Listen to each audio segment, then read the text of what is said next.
Good to be here. It's always good to be here. So, with the new year, I decided that I would start a new series of videos where I talk about a more focused topic, which would allow me to talk a little bit about artists, individual artists or individual paintings. This series obviously would revolve around art that I encounter in museums, in the many museums that I go to throughout the year. And because I'm in the city of Perugia, I decided that I would start off by talking about one of the most prominent painters to ever come out of this beautiful art city. And that is Pietro Vannucci. And another reason why I picked him was because he is more commonly referred to as Il Perugino, which literally obviously means that he was from the city of Perugia. But let me start off by saying that I'm staying right at the heart of the historical center, so I'm only a few steps away from the Palazzo dei Priori, and it really is a privilege because the historical center of Perugia is one of the most beautiful things that I've ever had the pleasure of walking through, and just to be a few steps away from the main town square of this city is beautiful because on the one side of that square, you have the Palazzo dei Priori, which is actually where the Galleria Nazionale dell'Umbria, where many of the works from the Renaissance to the Baroque era to the Gothic period, earlier than that, medieval times and whatever, are exhibited there. Among those, obviously, there's a large space devoted to the works of Perugino. But the story that I'm going to tell you, and I'm going to focus in on a work that is not really considered among his major works, but, well, I'll talk about it later, is exhibited there. And to tell that story, I'm going to have to just give you a little historical background and see how it goes. I've got my notes in front of me, but hopefully I'm not going to need them so much. I'll just kick off. So the time frame for this is the 400s and the 500s.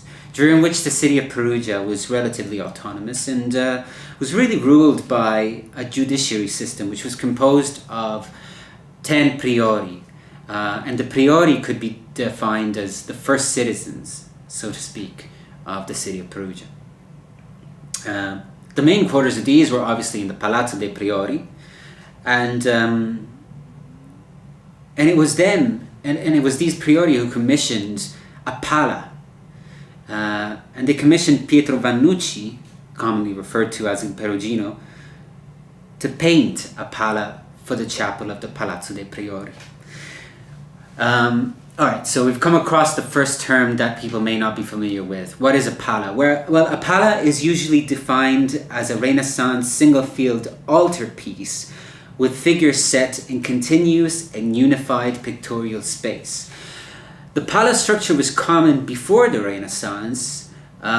We see examples of it in the Gothic period, for example. But the difference is that in Renaissance they are more unified in terms of what they represent, but also in terms of the dimensions of the figures that are represented, in terms of the perspective, and so on. Anyways, without getting too stuck into that, Vannucci was commissioned to make this work because he was one of the most popular painters of his generation, especially at that time. And so Vannucci was born of a wealthy family at around 1450 in Perugia, and he was influenced, like many of his time, by the previous works that had been introduced by the very geometrically minded Piero della Francesca. But also in his formative year, he had the pleasure of being part of a roster of artists who attended the Verrocchio workshops. And of course, the Verrocchio workshop are also noted for having birthed the talent and the genius, or nurtured the talent and the genius of such artists as Leonardo, Botticelli, and lots others. So, in 1478, Vannucci was actually commissioned with a work from Pope Sixtus IV, and it was to decorate a chapel in the old St. Peter Basilica. Later on, he actually was commissioned to decorate the new Sistine Chapel, but much of the work that he did then was destroyed, demolished, and so on, to make way for the Last Judgment by Michelangelo, which I think works on that started in 1536.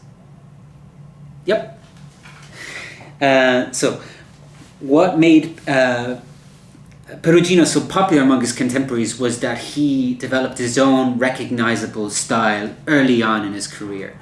And this style was very gentle, very delicate, and slightly melancholic. And it was also defined by this awareness of nature, this very strong sense of nature in his works, the geometrical perspectives that had been influenced by Piero della Francesca, but also the figures themselves. If you look at a painting by Perugino, the figures that appear within them are very neat, very well dressed, very tidy and well put together. The hair is very nice and lovely, and this would have been a look that really appealed to the upper classes, the noblemen, the clergy, who after all were the ones who were commissioning the works to begin with. So, yet this aspect, he had this confidence in the style that he developed.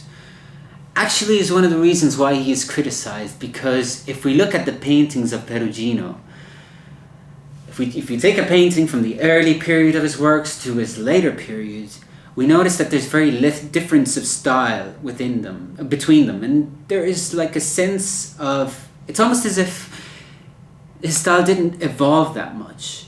And obviously that's why many of the critics today don't count him as one of the major art figures of the time. Well, they still do consider him one of the major art figures of the time, but they would struggle to kind of put him on the same level as Leonardo and as Botticelli, as I previously mentioned, and others of the period. But at the same time, from the late 1470s, I would say, to the end of the century, this confidence in the style that he had developed also allowed it to be more marketable, because people instantly recognized the style of Perugino, and so whether by way of recommendation or by the simple fact that he could just market himself easily, to put it in modern terms, market himself easily by what he had done previously and say, this is a painting that I did before, I can do a painting like it about whatever you would like me to do it on. He was just very, very popular, and his workshop was constantly busy. In fact, one of the things that we know from the letters and the documentations that have been left behind is that Perugino was possibly just as clever an entrepreneur as he was a great painter. And he took on many commissions throughout his lifetime, too many commissions. In fact, he was constantly late on delivering the work that he had been paid to do, and so this constant lateness often led to his being decommissioned. And this was the case with the Pala of the Priori that we will be talking about and focusing on specifically. The Priori had commissioned it in 1463. They commissioned it when? They commissioned it... I lost it. They commissioned it in 1463, I believe.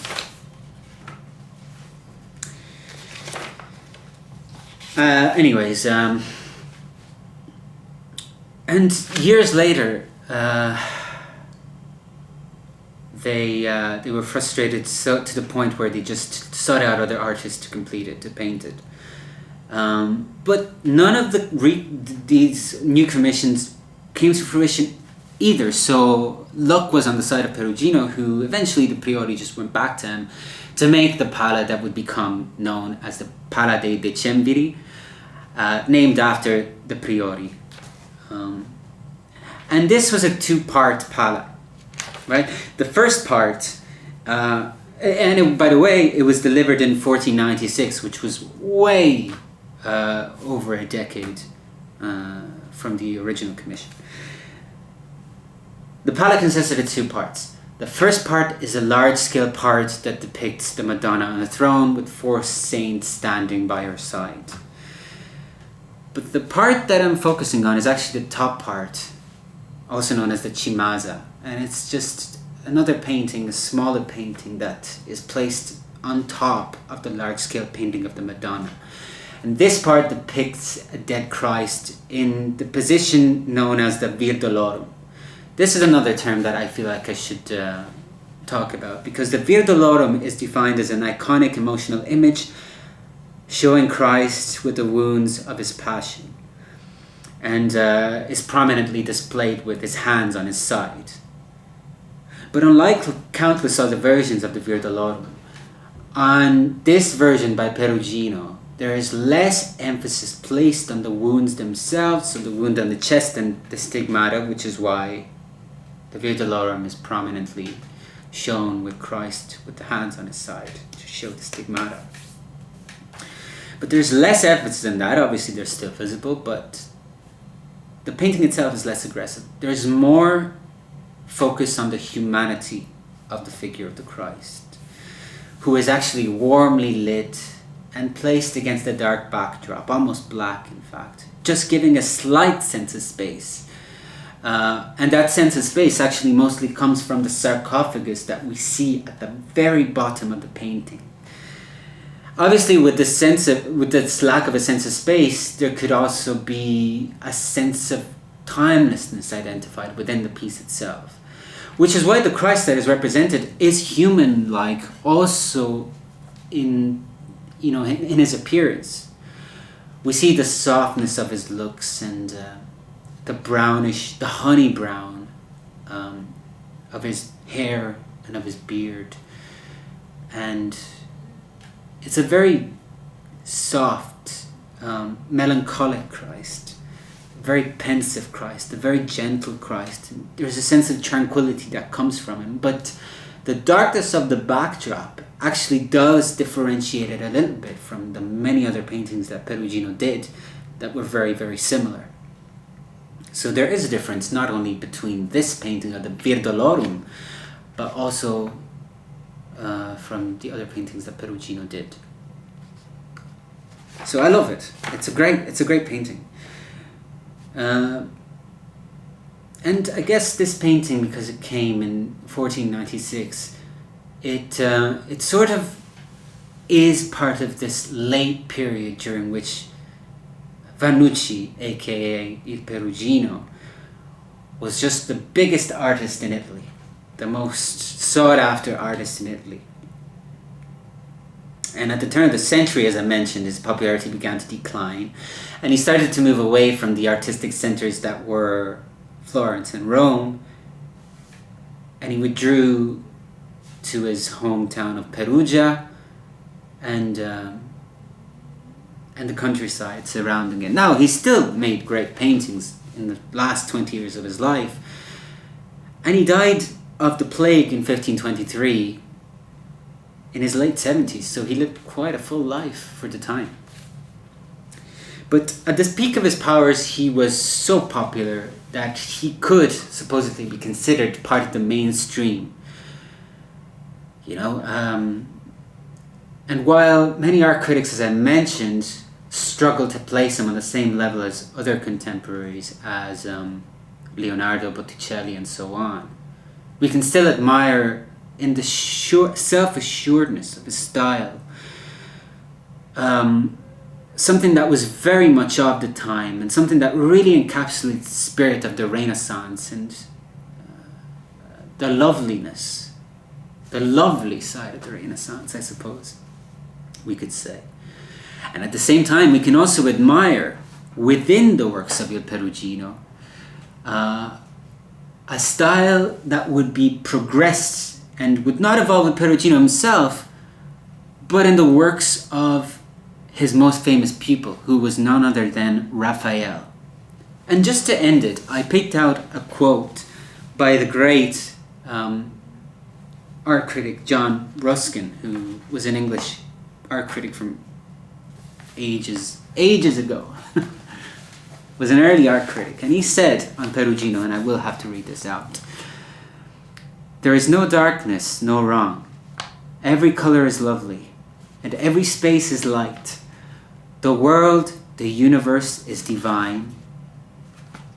All sadness is a part of harmony, and all gloom a part of peace.